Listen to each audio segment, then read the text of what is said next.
اعوذ باللہ من الشیطان الرجیم بسم اللہ الرحمن الرحیم۔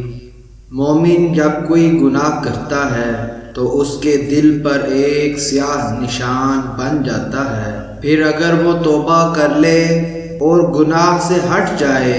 اور استغفار کرے تو اس کا دل صاف ہو جاتا ہے، لیکن اگر وہ ڈٹا رہے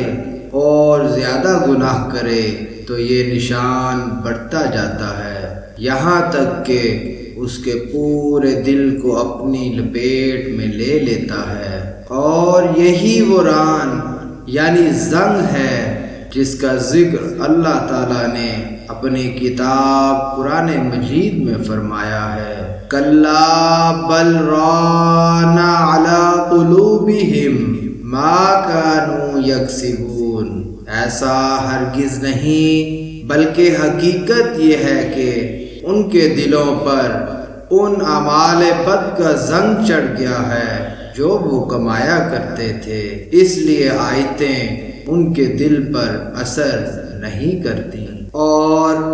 اس کا علاج بھی حضور نبی اکرم صلی اللہ علیہ وآلہ وسلم کی احادیث مقدسہ سے ہی مل جاتا ہے کہ حضور نبی اکرم صلی اللہ علیہ وآلہ وسلم کثرت سے استغفار کیا کرتے تھے۔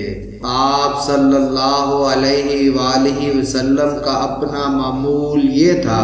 کہ ایک دن میں 70 بار، اور ایک روایت میں ہے کہ 100 بار استغفار کیا کرتے تھے۔ حضرت ابو ہریرہ رضی اللہ تعالی عنہ بیان کرتے ہیں کہ میں نے رسول اللہ صلی اللہ علیہ وآلہ وسلم کو فرماتے ہوئے سنا، خدا کی قسم